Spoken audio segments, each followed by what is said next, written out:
Assalamualaikum warahmatullahi wabarakatuh. Perkenalkan, nama saya Muhammad Rizky Maulidani Firmansyah, NPM 720213118, kelas perpajakan C dari Prodi Manajemen Universitas Wiraraja Madura. Di sini saya akan mempresentasikan hasil resume yang didapat dari perkuliahan kemarin untuk memenuhi tugas perpajakan dari dosen pengempu Bapak Muhammad Firly Pranata SEMAK dengan materi pemungutan pajak. Stelsel pajak merupakan pemungutan pajak yang digunakan untuk menghitung besarnya pajak yang harus dibayarkan oleh para wajib pajak. Pemungutan pajak dapat dilakukan dengan 3 stelsel. Yang pertama, stelsel nyata, menyatakan bahwa pengenaan pajak didasarkan pada objek yang sesungguhnya terjadi.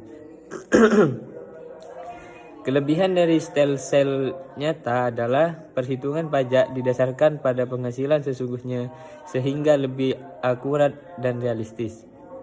Sedangkan kelemahannya adalah wajib pajak akan dibebani jumlah pembayaran pajak yang tinggi pada akhir tahun, sementara pada waktu tersebut belum tersedia jumlah kas yang memadai, dan semua wajib pajak akan membayar pajak pada akhir tahun sehingga jumlah uang yang beredar akan terpengaruh.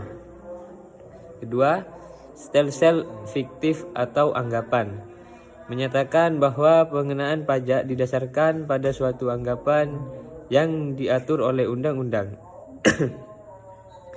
Kelebihan dari stelsel fiktif adalah dapat dibayar selama tahun berjalan tanpa harus mengganggu sampai akhir tahun.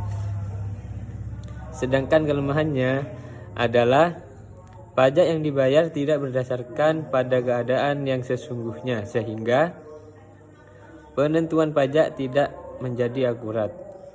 Yang terakhir, stelsel campuran, menyatakan bahwa pengenaan pajak didasarkan pada kombinasi antara stelsel nyata dan stelsel fiktif.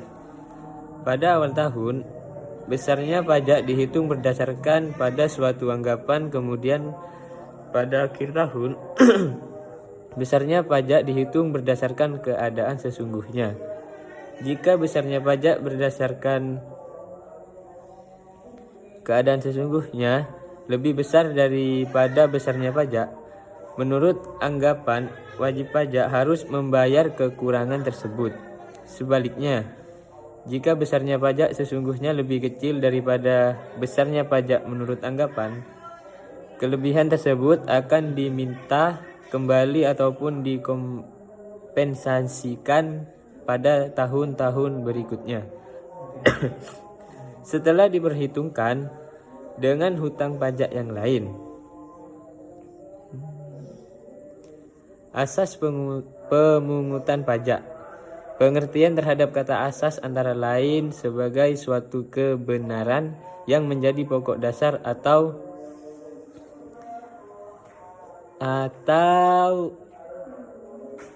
tumpuan berpikir.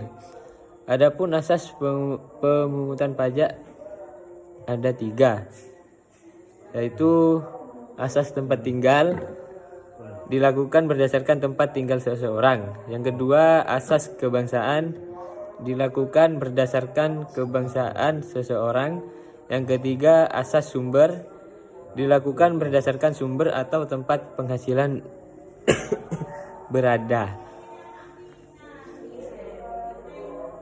Sedangkan di Indonesia, kita memiliki 7 asas pemungutan pajak yang selalu dijadikan pedoman. Yang pertama, asas finansial. Pungutan pajak dilakukan sesuai dengan kondisi keuangan. Contohnya, Pak Ahmad bekerja sebagai guru honorer dengan pendapatan sekitar 15 juta per tahun. Sedangkan Bu Laili bekerja sebagai advokat dengan pendapatan sekitar 1 juta per tahun. Maka besaran pajak yang harus dibayar kedua orang tersebut tentu saja berbeda.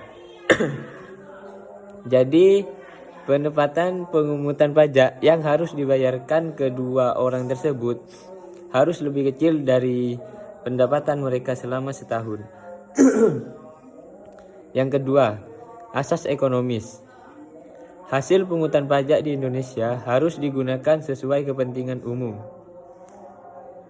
Pajak juga tidak boleh menjadi penyebab merosotnya kondisi perekonomian rakyat. Bahkan dengan adanya pemanfaatan hasil pajak, diharapkan pemerintah bisa membangun negeri ini secara maksimal tanpa harus mendapatkan pembiayaan melalui skema lain seperti utang luar negeri. Yang ketiga, asas yuridis. Pemungutan pajak yang sudah ditetapkan oleh undang-undang yang berlaku di Indonesia terdapat pada pasal 23 ayat 2 Undang-Undang 1945. Keempat, asas umum. Pemungutan pajak di Indonesia didasarkan atas keadilan umum. Artinya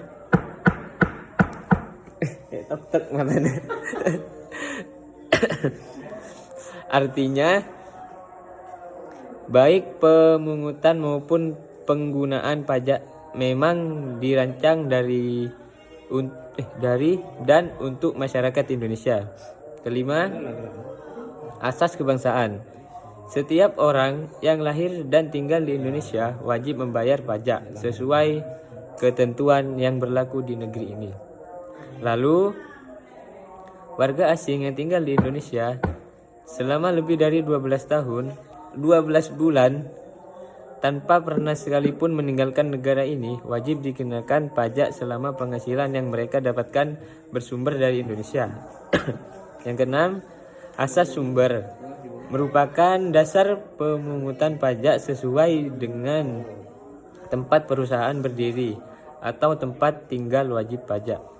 Jadi, pajak yang dipungut Indonesia hanya berlakukan untuk orang yang tinggal dan bekerja di Indonesia. Dan yang terakhir, asas wilayah adalah asas pemungutan pajak berdasarkan lokasi tempat tinggal wajib pajak.